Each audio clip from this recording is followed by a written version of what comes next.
Salam, xoş gördük hörmətli tamaşaçılar. Həkim nə deyir verilişi efirdədir. Hər vaxtınız xeyirli olsun əziz tamaşaçılarımız. Bu yenidən sizinlə görüşə gəlmişik.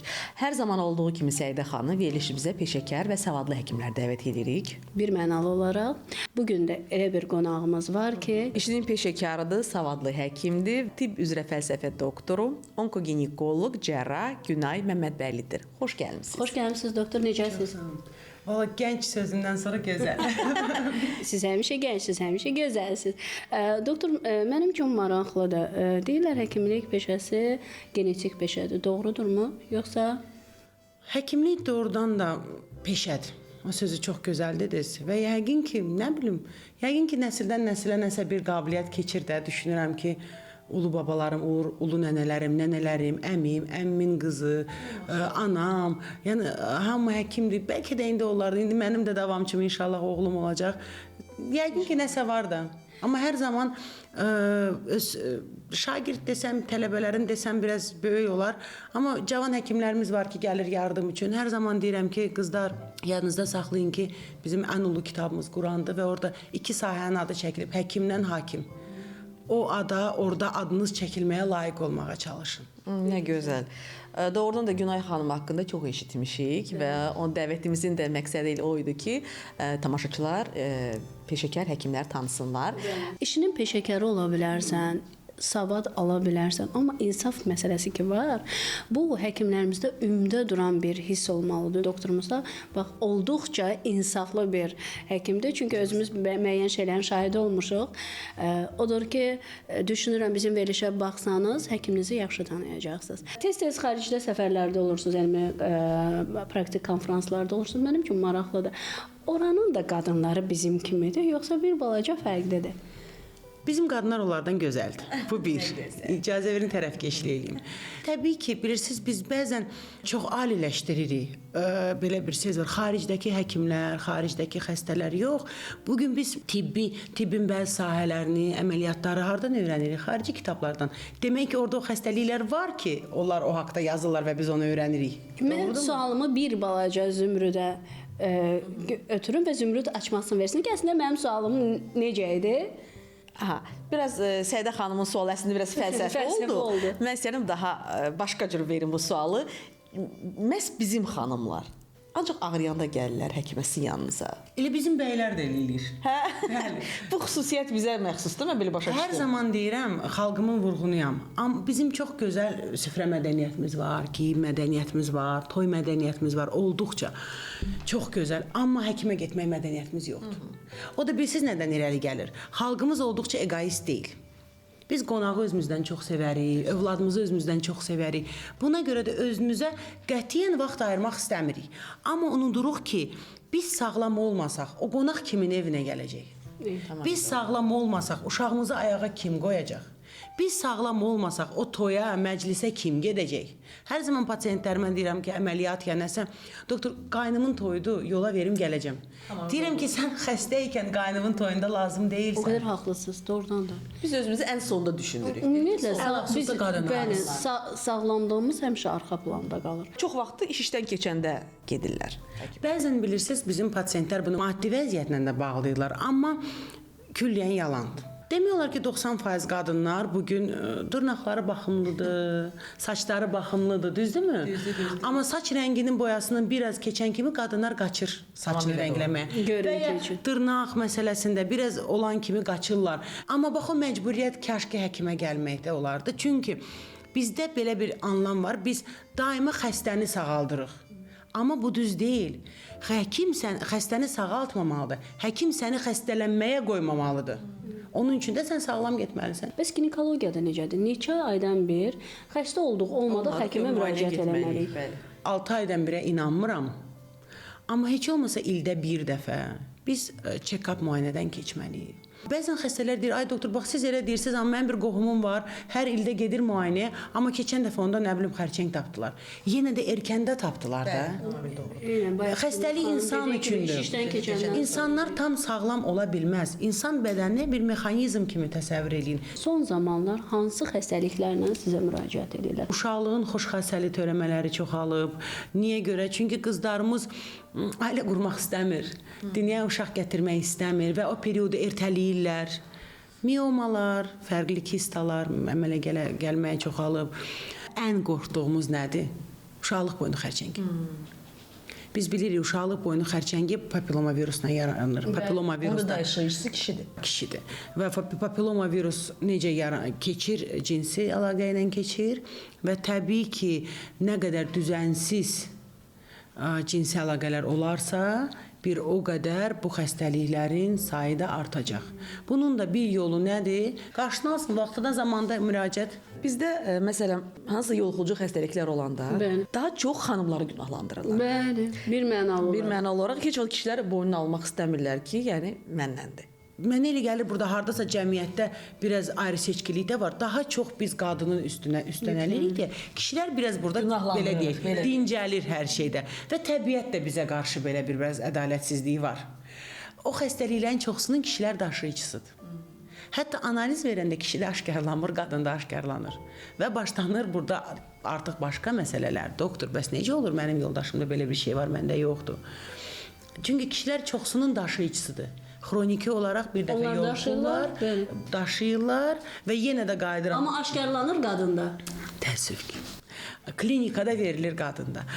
Və burada yenə qayıdıram, mənim üçün onkoginekoloqam deyə bəlkə ona görə və xərçəngə daha ciddi yanaşıram bəlkə daha ona görə. Onkoloji problemdə də eyni. Papilloma virus kişidə çox vaxt aşkarlanmır. Qadında aşkarlanır. Qadında aşkarlanır və klinikasında verir. Kişidə papilloma virus cinsi üzvlərin xərçəngini yaradır. Amma neçə faiz? 3-7%. Qadınlarda bəs neçədir? Amma qadında uşaqlıq boynu xərçəngi inkişaf edən ölkələrdə uzun müddət ikinci yerdə idi. Süd vəzindən sonra ginekoloji xəstəliklərdən söhbət gedir. Sualım belədir. Neçə müddətdən sonra, ailə qurandan sonra həkimə müraciət eləməlidirlər uşaq üçün? Tibbə əsasən 1 il ərzində heç bir müalicə olunmaya bilər. 1 il ərzində qadın sonsuz sayılmır. 1 ildən sonra müayinəyə gələ bilərlər. Amma yenə də deyirəm, mənim şəxsi bu işə baxışım budur ki, təbii ki, öncələr biz siz necə deyirdik, uşaq ginekoloqu deyəndə bu bizdə hardasa bir lətifə kimi səslənirdi. Amma uşaq ginekoloqu deyilən bir sahə var. Bu səbəbdən qızınız aybaşı görən kimi, zamanında olan kimi, siz ara bir onu heç olmasa ultrasəs müayinəsindən keçirməlisiniz. Çünki 25 yaşında böyük bir sürprizlərlə üz-üzə qalmayasınız. Qeyd elədiniz ki, 1 ildən sonra yeni ailə qurublarsa gələ bilərlər. 38-dən, 39-dan sonra. Onlar hansı müddətdə gəlməlidirlər? İlk belə deyək, uşağın 40 yaşından sonra olmağı dövrdə genetik problemlərin olmağının şansını artırır. Bu hamilələrə bizim yanaşmamız biraz fərqlidir. Bu səbəbini yenə də deyirəm, ailə qurandan sonra mütləq deyil ki, uşaq olsun və s. Sənin birinci sağlamlığındır. Doktor, ana və uşağın gələcək sağlamlığı üçün hamiləlik dövründə hansı məqamlara diqqət etməlidir? Bu o qədər möcüzəvi bir prosesdir ki, hələ də onun möcüzələri tam sona qədər aşkarlanmayıb. Mütləq qaydada siz bilirsiniz ki, siz qidalanmasanız, övladınız qidalanmır. Qidalanma necə baş verir? Yenə bax, hər bir erkən yanıma gələn hamilə qızımla necə söhbət edəcəmsə, bunu yenə deyəcəm, qoy hamı da elə də eşitsin. Necə qidalanır? Qanla qidalanır, düzdürmü? Demək ki, siz istifadə elədiyiniz hər bir qida bölünür mikroelementlərə, yaxşısı da, pisi də. Tək ancaq vitaminlər getmir. Yaxşısı da gedir, ziyanı da gedir. Ona görə qidanıza fikir verəcəksiniz. Birinci yerdə qidalanmadır. İkinci yox, birinci yerdə ora qaydacıydım qidalanmadan. Birinci yerdə mayenin qəbulu gedir. Niyə? Necə qidalanırıq? Qanla qidalanırıq. Bir belə deyə hər zaman pasiyentlərimə deyirəm, buradan məsəl üçün sən suyu tökmək istəyirsən ki, oradakı gül bəhrələnsin. Necə eləməlisən? Mütləq o suyun qədəri çox olmalıdır. O suyun qədəri çox olmaq üçün nə etməlisən daha tez getmək üçün? Ona bir motor qoşmalısan. Ne gözəl Zəhir Günay xanım. Bu motor da nədir? Sənin hərəkətin. Hamiləyəm deyə, xəstəyəm deyə uzandım, bütün də nəsil gəldi, töküldü başına. Yox. Hamiləlik fizioloji prosesdir. Hansısa yüngül bir işləri görməlisən ki, daima qan işləsin və sənin balan qidalana bilsin. Qidalanır nədən? Təbii ki, təbii yeməklərdən. Zülal qəbuludur, mütləq zülal qəbuludur. Ət olsun, balıq olsun. Mütləq qaydada gün şüası qəbul edəcəksiniz. Doktor, istəyərdim ki, arzu olunmayan hamiləliklərdən də danışaq. Bunun üçün istifadə olunan spirallar və onların zərərlərindən. Nə deməkdir spiral? Uşaqlıq daxilinə yeridilən dəmir parçası. Neynir? Kişi toxumunun keçməyinə imkan vermir. Demək ki, Amma bəzən də hamilə qalmaq olur spiralın. absurddur. Yerindən belə deyə tərpənərsə, yerini keçidib buraxarsa bu belə. İkinci mən sizə deyim, indi bax xanımlarımız baxırsa bir sualı bilsiz nədir? Mən bilirəm, ondan kökəlirlər. Doğrudur. Yox. Bəs niyə elə mif yaranıb? Mənə elə gəlir bizim qadınlar kökəlməyin probleminə çox kökləniblər və onun səbəbini qidadan başqa hər şeydə axtarırlar. Amma kökəlməyin birinci səbəbi qidadır. Yəni bu spiralın orqanizmimizə heç bir ziyanı yoxdur. Hə, təbii ki, sən spiralla ağır iş görə bilməzsən. Aha, bax Spiral yerini dəyişə bilər. Bəli, düşə bilər. Sən spiralı qoyanda mütləq ki, uşaqlıq yolunda infeksiya olmamalıdır. Çünki onda infeksiyanın yuxarı qalxmağına səbəb yaradırsan. Spiral olan qadınlarda aybaşı periodu daha qanaxmalı keçə bilir. Qan görmək periodu daha uzana bilir. Çünki daima uşaqlıq boşluğunda bir yad cisim var və bu yad cisim toxumanı zədələyir. Təbii ki, bunlar hamısı ola bilər. Amma bunlar əks təsir kimi yox, daha çox mən deyərəm bu prosesin gedişi kimi qəbul eləmək lazımdır. Bəs doktor deyirlər ki, məsələn, spirallardan sonra hamilə qalmaq. Yox, hamilə qalmaq deyil. Məsələn, qanın düşdü, qan azlığı yarandı məndə. Təbii ki, yenə sizin spiral sizə qoyulub və qanaxma yaradarsa, bəzən spiral individual olaraq orqanizm onu qəbul etmir. Necə ki, implant dişlər qoyulur, qəbul etmir, düzdürmü? Hansısa müxtəlif, yəni orqanizmlər fərqlidir.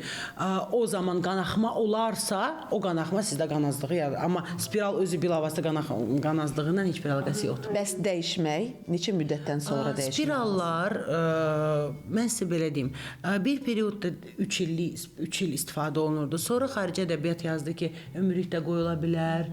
Amma hal-hazırda daha çox 5 illik spirallardır. Ümumiyyətlə, baxın, hər bir şeyin istifadə müddəti var. Biz ona görə demirik ki, onu dəyişək hansısa başqa bir məna ilə. Özünüz başa düşürsünüz ki, hər bir maddənin çürümə, paslanma, xarab olma periodu var. O da istifadə olunan, bəli, hansısa bir belə deyək, metaldan istifadə olmağına baxmayaraq, onun da köhnəlmə kimi bir qüvvəsi var. Yaxşı, bəs onu çıxardandan sonra, neçə müddətdən sonra normal yenidən hamilə qalmaq olar, elə deyilmi? Yoxsa bu qarşısını alır? Yox, qarşısını almır. Yox, individualdır, tam orqanizmə bağlı. Doktor, mən istəyirəm poliplərdən də danışam. Polip xərçəng yaradırmı? İstənilən polip xərçəngönü prosesdir. Hansı orqanda olmağına baxmayaraq. Ona görə polipləri mütləq diqqətdə saxlamaq lazımdır. Polip bəzən pasiyent gəlir, doktor, polip qanaxma yaratmır ki. Qanaxma, şiş, ağrı, istənilən sahənin qızartısı xəstəlik deyil. O bizim üçün təbiət tərəfdən siqnaldır. Ki, bax, qızarıb bu sahə, get həkimə göstər, ya nəsə bir müalicə elə. Bax, qanıyır, demək burada nəsə var. Biz qanaxma deyilsə, həkimə getməyə, heç qanaxma verəndə onda gedərəm, yox. İstənilən polip xərçəngönü prosesdir. O ki, qaldı elə növ spirallara, yenə deyirəm, hətta o spiral bəzən xərçəngin qabağını alır. Çünki poliplər çox vaxt uşaqlıq cismi xərçənginin ön prosesidir və o spirallarla biz onun qabağını ala bilirik. Yəni bu xərçəngdən sonra hamilə qalmaq olur. Bizim artıq 10 elə xəstəmiz var. Daxilində 2 nəfər yumurtalıq xərçəngi ilə, uşaqlıq cismi, uşaqlıq boynu xərçəngi, süd vəzi xərçəngi, bazu nahiyəsindən sarkoması, Hodgkin limfoması, qan xərçəngi, bax belə bir pasiyentlərimiz var və biz bundan nəyi sübut eləmək istəyirik? Erkən müdaxilə sağlamlığı qaytarır, erkən müdaxilə canı qurtarır və can qurtarmaq vacib deyil ki. xərçəng müalicəsi üçün 3 vacib amildir. Dünya Səhiyyə Təşkilatının bizə verdiyi məlumata görə sən xərçəng xəstəsini müalicə edəndə nə almalısan? 1. Yaşam müddətini uzatmalısan. 2. Sonradan xərçəngin qayıtması gec olmalıdır, yəni residiv gec olmalıdır və 3. Həyat keyfiyyətini azaltmamalısan. Yəni sən bir əməliyyat elədinsə və xəstə ömür boyu pasteldə yataq xəstəsi oldusa, sənin əməliyyatın 0. Bəli. Və burada biz nə istəyirik? Biz qadınlara göstərmək istəyirik ki, siz gəlin zamanında müalicə alın və sonradan ana belə ola bilərsiniz. Çünki ana olmaq bugünkü zamanədə ən çətin bir proses, ən sirri bir proses kimi saxlanılırdı. Yəni siz ana ola bilərsiniz. Biz həmin bu teoriyamızı təsdiqləməliyik mütləq qaydada. Çünki dünya bunu artıq təsdiqləyib, bundan məlumat aparır və bundan niyə görə bizi dəvət elədilər, biz Sinqapurda çıxış etdik. Çünki bu artıq bugün dünya üçün çox maraqlıdır ki, xərçəng xəstəsi özünü cəmiyyətdən təcrid olunmuş hiss etməsin. Doktor, hər şiş xərçəngdir? Yox, şişlər xoş xassəli olur və bəd xassəli olur. Xoş xassəli şişlər xərçəng deyil. Bəd xassəli şişlər xərçəngdir. Amma onlar belə gedişinə görə müxtəlifdirlər. Və səndə mütləq bəd xassəli şiş var ki, sən mütləq qaydada çox qısa müddətdə bu dünyanı tərk edəcəksən deyə bir anlamı düşünürəm tarixə qovuşub. Zamanında həkimə gedəcəksən, bu sözü mən kitaba və ya əsasən demirəm, öz həyat praktikama, kolleqalarımın praktikasına əsasən, yəni aramızda belə, sadəcə bilirsiniz problem nədir? Onkoloji xəstələr bu haqda danışmağı xoşlamır. Və hətta sizin tanış, biliş, tanıdığınız insanlar var ki, bizim pasiyentlərdə, amma hardasa görüşəndə çalışırlar ki, doktor, heç kim bilməsin biz hardan tanışıq kimi. Niyə? Bizim cəmiyyətdə bir onkoloqla, bir psixiatrla dostluqdan hamı qorxur. Nəyə görə? Maraqlıdır. Çünki hardasa o tarixdən olan bir belə deyək, hisslər hələ də qəlbimizdə qalıb ki, ətraf sevinəcək ki, mən öləcəm, ki, mən xəstəyəm və ya hamı bunu yazıqlayacaq və ya hamı deyəcək ki, sən xərçəngsən demək çox ağırsan. Amma elə bir şey yoxdur. Düşünürəm zamanla artıq bu tarixi məsələlərdə bağlanacaq. Xərçəng aşkarlanırsa, əlbəttə ki, bir neçə orqanı siz belə deyək, əməliyyatla götürürsünüz. Ondan sonra bu qadınlar həyata necə adaptasiya olurlar? Hər bir xərçəngdə bütün orqanların götürülməyi kimi anlamı yoxdur. Orqan qoruyucu əməliyyatlar var. Bayaq sizə dedim, orqanı qoruyub qadın sonra hamilə də qala bilir. Bəli. Bu başlayır yanaşma, qadının yaşını nəzərə alırıq və qadının probleminin səviyyəsini nəzərə alırıq, hansı sahədə gəlir. Amma düşünürəm ki, yenə də mənim üçün ilk mütləq qaydada həyat keyfiyyətini qorumaqdır. İnsan yaşamağına sevilməlidir. Bəli. Tək mən yaşayıram yox, mən gözəl yaşayıram. Mən ətrafdan heç bir şeylə fərqlənmirəm. Çünki qadın niyə görə ki, kompleksə düşməlidir? Niyə görə özünü ətraf rəfiqələrindən, qonşularından pis hiss eləməlidir? Qadın qadınlığını saxlamalıdır. Bunun üçün də biz əlimizdən gələni eləməyə hazırıq. Yetər ki, siz zamanında həkimə müraciət edin. Amma doktor, bilirsiniz də, qadın üçün ən vacib orqan onun bətnidir. Əgər o bətni də itirəndən sonra istərsəməz depressiya düşür. Bir qadın kimi həyatını bitmiş hesab edir. Psixoloji da özünə yeridir ki, artıq Hə, mənim burada qadın olaraq missiyam bitdi. Həkimin sehirli çubuğu yoxdur. Həkim sizin kimi insandır. Amma əması var, siz vaxtında gəlsəniz, Zamanında gəlsəniz və biz orqanı bərpa etmiş olaraq qoruya bilirik və sizin sonradan da həyatınızın tam normala qayıtmaq. Amma yenə də deyirəm, bilirsiniz necədir? Qadın cəfakeşdir. Qadın qayğıkeşdir. Amma xanımlar birinci növbədə özünüzü sevin. Bəli. Çünki dünyaya uşaq gətirəcəyəm, gətirməyəcəm. Əsas odur ki, dünyada birinci sən özün sağlam qalasan. bəli, sən yaşamalısan. Onun depressiyasına düşmək də lazım deyil. Yetər ki, sənin canın sağ olsun. Yetər ki, sənin ailən səni qorusun. Burada mütləq qaydada həyat yoldaşının ona dəstəyi lazımdır. Görürsüz necədir bu Azərbaycanda həyat yoldaşı. O insan o anda həyat yoldaşı olduğunu təsdiqləməlidir. Uşaqlıq boyu xərçəngin simptomları hansılardır? Uşaqlıq boyu xərçəngi daha çox cavan yaşda rast gəlinir, təəssüf ki. Əsas simptomları cinsi əlaqə zamanı qanamadır. Əsas simptom. Biz bayaq dedik ki, uşaqlıq boyu xərçəngi demək olar 90% papilloma virusdan yaranır. Virus yoluxdu, sabah xərçəngsiz, birisi gün xərçəngsiz yox. Virus yoluxan andan qadın 16 il sonra xərçəng ola bilər. Bu 16 il nədir? Sizin həkimə getməyən vaxtınızdır. Bəzən həkimlər deyir ki, məsələn, süd vəzni xərçəngini keçirib bu xanım. Deyirlər ki, yox, gedin uşaqlığı da yığışdırın ki, heç bir gələcəkdə patologiya olmasın. Öncələr tarixə qayıdaq, süd vəzi xərçənglərin hamısına deyirlər ki, mütləq yumurtalıqlar çıxmalıdır. İndi artıq belə bir şey yoxdur. Niyə? Çünki artıq immunogistokimiya deyilən bir müayinə növü var ki, süd vəzi əməliyyat olunandan sonra verir ora loru dilində əkilməyə və əkilmədə göstərilir ki, sən bu törəmən yumurtalıqdan asılıdırmı yoxsa yox? Yumurtalığın funksiya eləyəndə sənin o törəməvin qayıtmağın şansı çoxdurmu yoxsa? Ancaq o zamanda biz pasiyentə bunu təklif edə bilərik. Hər bir süd vəzi xərçəngində qadın cinsiyyət orqanlarının götürülməsi mütləq deyil. Doktor, uşaqlıqdan kənar hamiləlikdə boruları qorumaq mümkündürmü? Vaxtında müraciət eləsəz mümkündür, bəli. Mümkündür. Cərrahi də mümkündür. Hətta bunun üçün istifadə olunan dərmanlar var ki, həmin o dölü erkən periodda loru desən dondurur və borunu saxlaya bilir. Doktor, bəs uşaqlıqdan kənar hamiləlik, məsələn, boruda baş verən hamiləlik, onu necə hiss edir ki, məsələn, hamiləliyi var, amma burada nəsə yolunda getmir? Hamiləliyin erkən periodunda qadınlarda yaxma tipli qanamalar baş verir. Bəli. Doktor, uşaqlıq yolunun sallanmasının fəsadlarından danışaq. Uşaqlıq yolu sallanması ilə fəsaddır. Bizim zamanında özümüzün qorumamağımızın fəsadıdır. Doğuş zamanı həkimin sözünə baxmamağın fəsadıdır. Güc verən periodda doğru güc verməməyin fəsadıdır. Sonradan sidik səsi dolu olaraq evdə hansı ağır işlərin görməyin fəsadıdır. Artıq piylənmənin fəsadıdır.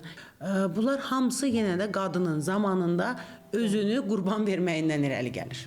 Bizim qadınlarımızın çoxu normal doğuşdan qaçırlar. Normal doğuş yoxsa keysəriyyə? Baxın, bu suala bir mənalı cavab verə bilməyəcəm, çünki hamısının öz yeri var. Bəli.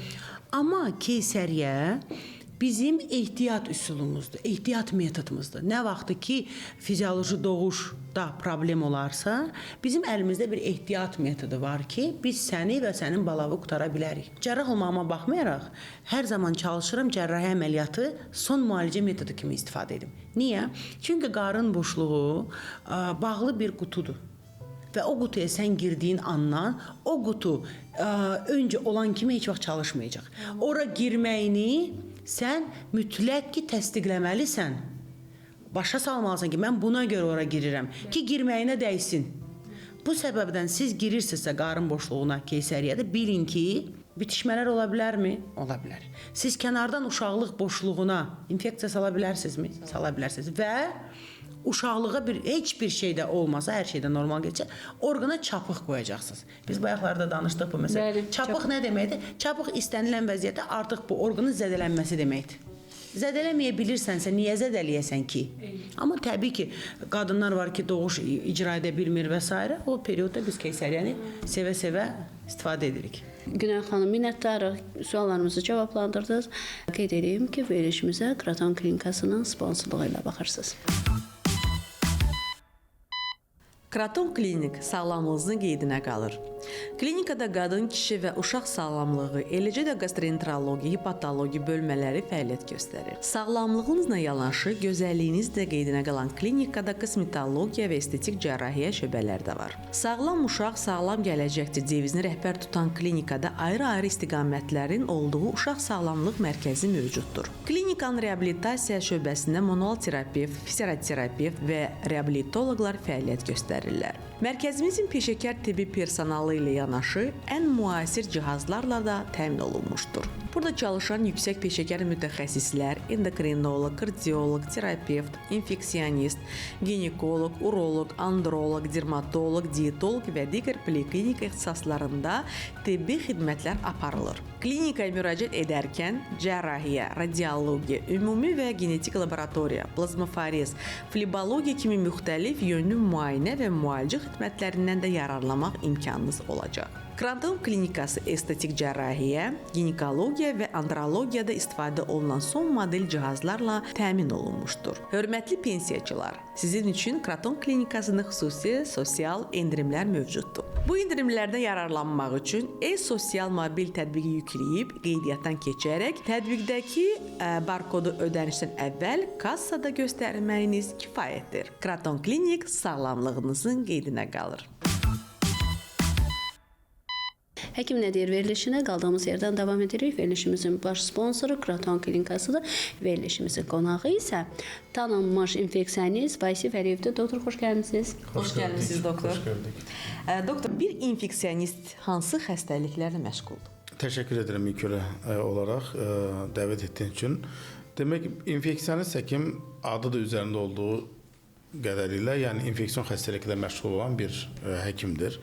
İnfeksion xəstəliklər isə genişdir. Yəni bir infeksion xəstəliklə nələr səbəb olur? Bütün bakteriyalar, viruslar, göbələklər, bu və eyni zamanda parazitlərin yaratdığı xəstəliklər infeksion xəstəliklərdir. Təbii ki, infeksion xəstəliklər bütün bədən orqanlarını tuta bilir. Yəni bunlarla başdan tutmuş, dırnağa qədər belə deyək, daxili orqanları tutan bir xəstəliklərdir və infeksion xəstəliklər də özləri də həm orqanlara görə, həm də eyni zamanda törədicilərə görə də bölümlərə ayrılır. Bəsit misal göstərim. Məsəl üçün respirator infeksiyalar, hansı ki yuxarı tənəffüs və aşağı tənəffüs yolu infeksiyaları, qrip dediyimiz və koronavirus dediyimiz, eyni zamanda dəri infeksiyalarına da səbəb ola bilər. Eyni zamanda qaraciyər infeksiyaları, məsələn hepatitlər deyirik. Bu da bir infeksion xəstəlikdir. Qan dövranı infeksiyaları, gastrointestinal, yəni mədə-bağırsaq infeksiyaları, mərkəzi sinir sistemi infeksiyaları, sidik yolu infeksiyaları və s. Və bunların da törədiciləri də az öncə sadaladığım kimi virus, bakteriyal, göbələk mənşəli ola bilər və bunların hər birinin də xəstəliklərinin də yaratdığı fəsadlarla da infeksionist məşğul olur. İnfeksiyalara nəzər salsaq, ən qabarıq infeksiya hansıdır və ya hansılardır? Təbii ki, ən qabarıq dediyimiz, ən çox gördüyümüz infeksiya ola bilər. Və bunların ən önəmli bir misalı, məsəl üçün elə payız dönəmində, qış dönəmində gördüyümüz, daha sıx-sıx rastlaşdığımız qrip bənzəri simptomlara səbəb olan yuxarı və aşağı tənəffüs yolu infeksiyalardır. Hansı ki, biz bu həm pandemiyalarda səbəb olduğuna görə də bəzən önə çıxır. İstər qrip pandemiyası, istər yaxın zamanda keçirdiyimiz COVID pandemiyası olsun. Biz çünki bu xəstəliklər hər bir insan həyatı boyu bir neçə dəfə tənəffüs yolu infeksiyonları xəstəliyi keçirir və bunlar daha sıx-sıx rastlaşırıq. Amma bunun xaricində bütün infeksiyalar, istər ağırlığına, ciddiliyinə görə, məsələn, mərkəzi sinir sistemi infeksiyonu çox ağır bir infeksiyona səbəb ola bilir. Eyni zamanda, məsələn, sümük infeksiyaları, eyni zamanda yeni nəslin, yəni yeni dövrün infeksiyaları da var. Məsələn, bunlar hansılardır? Məsələn, artıq orqan köçürülməsinə əlaqədar olaraq, istər bunlar solid orqan olsun, yəni böyrək, qaraciyər köçürülməsi və ağciyər köçürülməsi, eyni zamanda sümük iliyi transplantasiyası olsun. Bu cür pasiyentlər, yəni artıq orqan köçürülmüş xəstələrdə bədən müqaviməti zəif olduğuna görə, çünki bu insanlar daimi olaraq dərman istifadə edirlər. Çünki başqa bir insana və özündən bir orqan köçürülə bilir ki, bu orqanı işləmi üçün mütləq davamlı olaraq dərman istifadə. Hansı ki, bu da bədən müqavimətinin zəifləməsinə səbəb olur ki, müqavimət zəiflədiyi zaman bizim daha əvvəl keçirdiyimiz xəstəliklərinin aktivləşməsi fonunda və yaxud yenidən bir infeksiyona düçar olmamız fonunda tez-tez infeksion xəstəliklərə görə bilərik ki, bunlar da artıq göbələk infeksiyalar, virus infeksiyalardır ki, hansı ki, sırf olaraq immunosuppressiv xəstələrdə baş verir ki, əvvəllər məsələn bu cür xəstələri çox görməzdik. Çünki orqan nəqli prosesində xüsusi bir qrup alıcı xəstələr var ki, xüsusi xəstə qruplarında olan infeksiyalar. Bunlar da fərqli bir qruplardır. Qeyd elədiniz ki, ən çox yayılan, belə deyək də, el dilində desək, qripdir. Yəni, bu yuxarı tənəffüs yolu infeksiyonlarının əlamətləri hamısı bir-birinə bənzəyir. Bu əlamətlər nələrdir? Yəqin hər kəsin başına gəlib. Boğaz ağrısı, burun axıntısı, öskürək, yüksək temperatur, əzilə ağrıları, qarın ağrısı, yorğunluq, halsızlıq, hətta ishala qədər gedə bilər ki, hansı ki, bu əlamətləri biz COVID dönəmində də görürdük. İndi də rastlayırıq. Qrip infeksiyonunda da görürük. Qrip dediyimiz əslində qrip virusu, influenza virusudur. Bu əlamətlər hamısı qrip bənzəri əlamətlərdir, hansı ki, bu sadəcə qripdə, COVID-də görülməz. Çox viruslar var. Adenovirus, rinovirus var, parainflyuenza virusu, adenovirus, bəli, bunlar hamısı qrip bənzəri əlamətlərə seyr edən yuxarı tənəffüs yolu infeksiyonlara səbəb olurlar. Biz öskürən kimi ya da hərarətimiz olan kimi antibiotik qəbul edirik. Niyə etməməliyik? Çünki birinci növbədə o təsir göstərmir. İkinci növbədə biz qrip deyirik, amma qrip olduğunu da əmin deyilik. Çünki biz test verməmişik. Qrip deyilir, digər virus sadaladım. Amma simptomları var, əlamətləri var. Amma digər viruslar da eyni əlamətlərə səbəb olduğuna görə biz test vermədən qrip olduğunu bilə bilmərik və ya qrip olsa belə bu antibiotiklər qripə təsir göstərmir. Qrip üçün təsirli bəzi virus əleyhinə dərman preparatları var ki, hansı ki onlar həmin o antibiotiklər deyil, antiviral dərman preparatlarıdır ki, onlar da əgər qrip olduğunu təsdiq etdiyimiz ilk 48 saat ərzində istifadə edərsək, bizə təsirini göstərər, qarşılanır. Yoxsa digər viruslar çox zaman bədən müqavimətini sadəcə stabil saxlamaqla, dəstəkləyici bir müalicə ilə biz o qrip dediyimiz respirator infeksiyaların hamısına qarşı belə deyək ki, bədən özü mübarizə aparıb sağala bilərik. Bu o deməkdir ki, biz antibiotik heç bir zaman istifadə etməməliyik. Təbii ki, antibiotik istifadə o zaman olar ki, əgər xəstəlik ağırlaşmağa doğru gedərsə və ikincili bir bakterial infeksiyon əlavə olunarsa xəstəliyimizə, ikincili bir, yəni əlavə olaraq bir də bakterial bunun açmasını da verək. Məsələn, qripik, bəli. Amma ikincili olaraq bir acil pnevmoniyası ağırlaşma, fəsad verib və bunun da səbəbi deyək ki, bir pnevmokokdur, yəni bir bakterial bir infeksiyadır. O zaman artıq antibiotik istifadə olunmalıdır.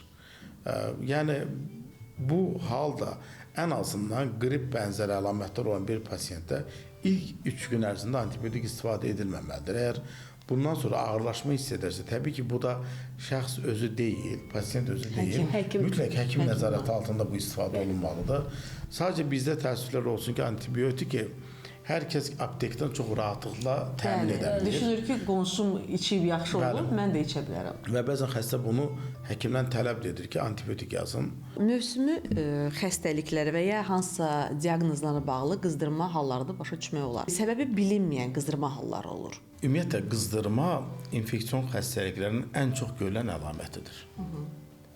Və ancaq bəzən qızdırma olmayan hallarda da infeksion xəstəliklər baş verə bilər və yaxud qızdırmanın bəzən səbəbləri arasında infeksion xəstəliklər olmaya da bilir.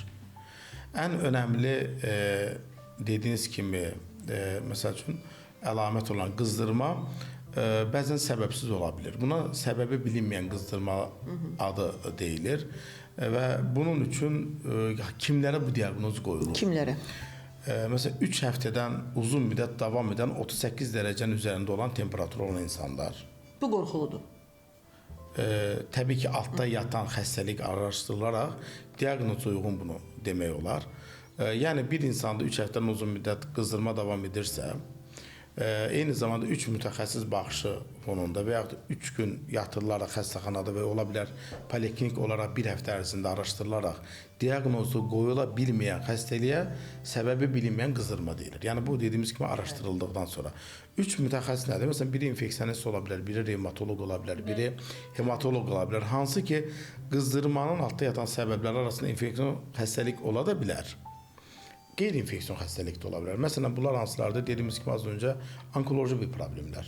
Qızdırma verə bilər. Hemato-onkoloji problemlər və ya solid orqan onkologiyasında, yəni digər orqanların onkoloji problemlərində qızdırma ola bilər və yaxud revmatoloji bir xəstəliklərdə, qırmızı qurd eşinəyində, temporal artritdə, yəni müxtəlif revmatoloji birləşik toxuma xəstəliklərində qızdırma görülə bilər.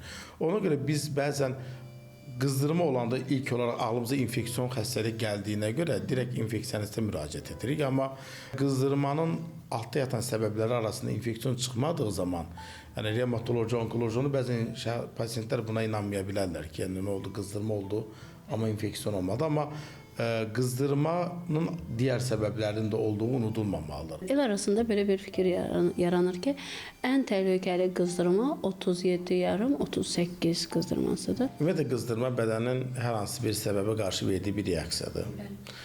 Varsa qızdırma mütləq araşdırmaq lazımdır. Yəni subfebril dediyimiz o 7,5 civarında olan temperaturlarda da altda yatan daha çox infeksiyon xəstəliklərdən ziyadə daha çox revmatoloji xəstəliklər, onkoloji xəstəliklərdə olma ehtimalı var. Onkolojide daha çoxdur. Bəlkə də ona görə biraz daha çox insanlar tədirgin olur, amma 38-in üzərində olan bir infeksiyon xəstəlik də bir ondan daha təhlükəlidir. Məsələn, deyək ki, ya bruselloz keçirir və ya infektiv endokardit, yəni deyək ki, ürək qapaqlarının bir infeksiyon xəstəliyi var, iltihabı var və bir bakterimi tablosu varsa, yəni qanda bir bakteriyanın və ya göbələyin, fungimi tablosu varsa, bu da təhlükəlidir. Çünki septik bir vəziyyət yarana bilər. Xəstə o cür vəziyyətdə mütləq artıq xəstəxanada yataraq müalicə olunmalıdır. Doktor, istərdim hepatitlərdən danışaq. Hepatit peyvəndləri tamamilə qoruyurmu? Tamamilə qoruyur deyəndə, məsələn, hepatit peyvəndləri dediyimizdə, hepatit A-ya qarşı peyvənd var. A. Bəli. Hansı ki A dediyimiz hepatit hansıdır? El arasında sarılıq. El arasında sarılıq deyil, amma əslində sarılıq hər zaman bunu deyirəm, sarı olmaq deməkdir. Hepatit A-ya qarşı peyvənd var, amma düzdür, biz onu çox vaxt uşaq vaxtı keçirdiyimizə görə hepatit A-ya qarşı bəzən peyvənd vurma ehtiyacı duymuruq. C-yə qarşı isə peyvənd yoxdur. C-yə qarşı yoxdur. Yoxdur. C-yə qarşı peyvənd olunmamağına baxmayaraq, C-yə qarşı çox uğurlu bir müalicəmiz var. Bəli. Yəni əvvəllər bu iynə vasitəsilə, sağ ol. interferon vasitəsilə olurdu, uzun müddət istifadə olunurdu. Çox böyük yan təsirləri var idi, maddi olaraq da daha da bahalı idi. Amma artıq C-yə qarşı sadəcə tablet şəklində, həb şəklində 3 aylıq bir müalicə ilə xəstəlikdən tam qurtula bilirik. Ən qorxulusu B ilə D-nin bir arada olmasıdır. B nədir? Bəli, amma məsələn B-dən tam sağalmaq da mümkündür.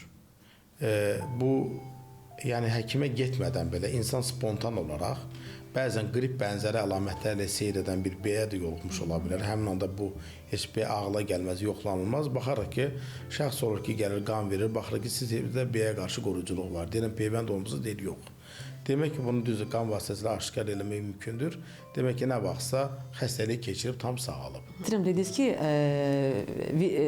hepatit B-yə qarşı uşaqlıqdan peyvənd vurulur. Bu məcburidir, yoxsa yenə arzulanılandır? İndi məcburi deyil, sadəcə tövsiyə olunur, könüllüdür.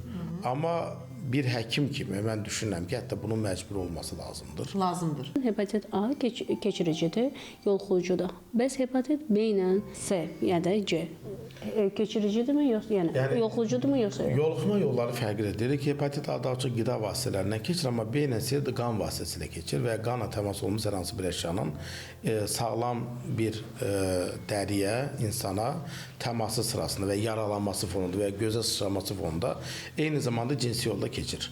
Yəni insandan insana keçən bunlardır və ya insan deyək ki, qanın təmas etdiyi alətin başqa bir insana, sağlam bir insana ona dəlməsi, deşməsi fonunda da, yaralaması fonunda da keçə bilər. Doktor, bəs hepatit B-nin anadan övlada keçmə ehtimalı nə qədərdir? İnkişaf etməmiş ölkələrdə daha çox hepatit yoluxması anadan uşağa yoluyladır. Bizdə Azərbaycanda artıq hər bir ginekoloq, istər bu dövlət xəstəxanası, istər özəl xəstəxana olsun, mütləq 3 ayda, hamilənin 3-cü ayında qadında hepatitlərin və ya digər infeksiyonların və ya digər xəstəlikləri də olub-olmadığını araşdırır. Və əgər hepatit virusu varsa anada, bu həkim nəzarəti altında izlənməlidir. Təbii ki, bir infeksiyon həkimi bu nəzarət izləməlidir. Son zamanlar valideynlər övladlarını peyvəndlərdən qaçırırlar. Bir şeyi unutmaq lazım deyil ki, peyvənd vurmaqla bir çox xəstəliklər, məsələn, çiçək xəstəliyi olsun, məsələn, polio olsun, bəsidir hepatit xəstəliyi B, peyvənd vurmaqla biz B ilə və D-dən qoruna bilərik. İstər paratit olsun, istər məxməri olsun, istər qızılca olsun, bunlar üçü bir peyvənddir. Hər bir peyvəndin allergik reaksiyalar ola bilər, müxtəlif ağırlaşmaları gətirib çıxara bilər. Amma uzun müddət istifadə olan bu peyvəndlər mütləq həyat qurtarıcı olduğunu düşünürəm. Ona görə mən sadəcə peyvənd vurma tərəfdarıyam. İstər hamilə olsun və ya hamilə olmayan bir insanı quduz it dişlədir. Nə etmək lazımdır? Nə etmək lazımdır? Yəni peyvənd vurdurmaqmı, vurduraqmı, vurdurmayaqmı? Peyvəndin fəsadlarını əgər madəm o həmin kim ki peyvənddən qorxur, bilir ki, bu dəqiqə bir əgər quduz birikdiribsə, yeganə qorunma yolu quduzluğa qarşı peyvəndin vurulması və quduzluğa qarşı immunoglobulin vurulmasıdır. Yəni o zaman peyvəndi vurdurmayaqmı? Yəni biz peyvəndi nə qədər fəsadlanır, peyvəndin nə qədər faydaları var? Doktor, meningit və ensefalitlər təəssüf ki, sadə görünən proses olduqca ağır nəticələri var. Mütəxəssislər də çox azdır. Meningit və ensefalitlər və xüsusilə də bax indiki dövrdə meningitin görülmə fəslidir. Payız və qış aylarında daha çox görülür. Meningit və ensefalit nədir? Meningit və ensefalitlər mərkəzi sinir sisteminin infeksiyon bir xəstəliyidir. Və meningitdə əlamətləri istər baş ağrıları, qızdırma, ənsə sərtliyi kimi əlamətlərlə baş verə bilər. Çox vaxtı nədən sonra yanılır? Məsələn, sinuzit olan, yəni haymarit olanlarda, otit olanlarda və ya hər hansı bir başqa bir yerdə infeksiyon olan insanlarda infeksiyanın beyinə qan dövranı vasitəsilə keçid fonunda yarana bilər və ya ola bilər travma fonunda da ola bilər. Baş beynin travması nəticəsində ikinci olaraq da yarana bilər. Və bu meningit və ensefalitlər əgər müdaxilə olmasa 40%-ə qədər mortalite riski var, yəni ölüm riski var. Yəni ona görə bu xəstəliyi sadəcə mütəxəssislər dediyimiz infeksionistlər deyil, bəzən ola bilər ki, xəstə sadəcə təcili yardıma müraciət elədiyi zaman heç orada infeksionist olmaya da bilər. Onu ən azından diaqnozdan şübhələnilən vaxtı doğru mütəxəssisə vaxtında yönləndirmələr lazımdır. Ən çox görünən və ən çox bizi narahat edən hansı xəstəliklər var? Əslində hər kəsin ağlında ilkin olaraq qanariya, xlamidiya kimi, qarnirella kimi infeksiyonlardır ki, hansı ki daha çox gördüyümüz xəstəliklər onlardır, amma cinsi yolla eyni zamanda az öncə sadaladığım kimi hepatitlər də keçə bilər, siflis də keçə bilər və yaxud qiçis də keçə bilər. Ən təhlükəlisi mən deyərdim qiçisdir. Hansı ki onun müalicəsi olsa da tamamən yox etmək mümkün deyil. Bir zamanlar xüsusilə 80-ci illərə qədər valideynlərimizin ən qorxduğu xəstəlik vərəm idi. İstəyərdim bu xəstəlikdən də danışım. Yəni vərəm artıq qorxulu bir xəstəlikdir. Çünki vərəmə qarşı dərmanlar var. Peyvənd də artıq. Peyvənd də istifadə olunur. Vərəmə qarşı tuberkuloz əleyhinə dərmanlar var və çox rahatlıqla müalicə ala bilirlər. Amma bir məsələ var. Vərəmə qarşı doğru düzgün dərmanı istifadə etməyən insanlarda vərəm çöplərində həmin dərmana qarşı rezistentlik yaranır. Artıq həmin dərman ona təsir göstərmir. Və belə olan hallarda məhdud sayda bəzi dərmanlar qalır ki, onlar izolyasiya şəraitində bu xəstələr bunu istifadə eləməlidir və bu bəzən də həyat qurtarmır, kömək edə bilmir. Yəni bu cür məsələlər var. Ümumiyyətlə infeksion xəstəliklərdə hal-hazırda ən qorxulu məsələ dərmana qarşı davamlılıqdır. İndi hal-hazırda qrip çox yayılıb. Evimizin kəndarını, bax bu xəstəliklərdən necə qoruya bilərik? Bu infeksiyalar ortamda, yəni çevrədə öz canlılığını sürdürmürlər. Bunlar cansız bir ortamda, çevrədə onlar məhv olurlar.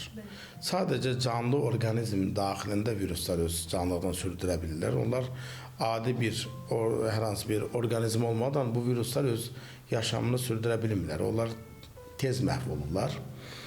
Yəni ona görə evi davamlı olaraq sirkəylə, dezinfektanla silməyə ehtiyac yoxdur. Sadəcə otaqları havalandırmaq, günəş şüasının düşməsi, yəni havalanmanı artırmaq, eyni zamanda əgər birimiz xəstə isə mütləq evdə qalmaq lazımdır ki, birinci növbədə başqa insana xəstəliyi keçirməyək. İşdən və evdən qalmamaq üçün müxtəlif bəhanələr uydururuq. Xəstə olduğumuz halda da xəstə olmadığımızı deyirik. Risk qrupunda olan biri isə o zaman da hər il mövsümü olaraq oktyabr ayından başlayaraq qış mövsümü daxil olmalı, peyvənd vurdurmalıyıq. Doktor, təşəkkür edirəm.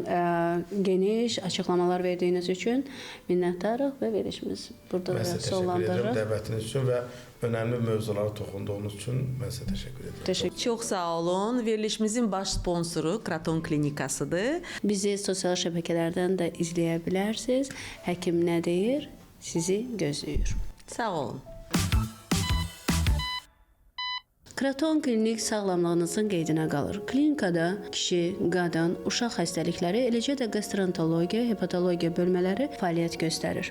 Sağlamlığınızla yanaşı gözəlliyinizin də qeydinə qalan klinikada kosmetologiya və estetik cərrahiyyə şöbələri də mövcuddur. Sağlam uşaq, sağlam gələcəkdir devizini əlimizdə rəhbər tutaraq klinikamızda ayrı-ayrı istiqamətlərin olduğu uşaq sağlamlıq mərkəzləri mövcuddur.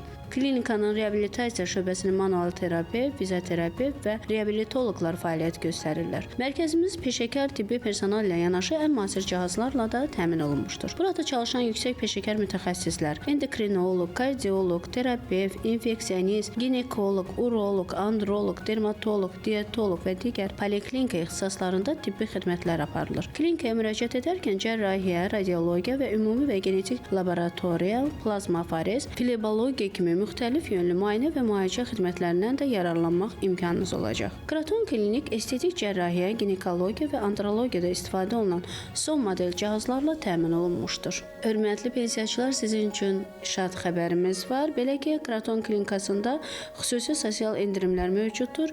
Bu endirimlərdən yararlanmaq üçün e-sosial mobil tətbiqi yükləyib, qeydiyyatdan keçərək tətbiqdəki barkodu ödənişdən əvvəl kassada göstərməyiniz kifayətdir. Kraton klinik sağlamlığınız uğur hekayəmizdir.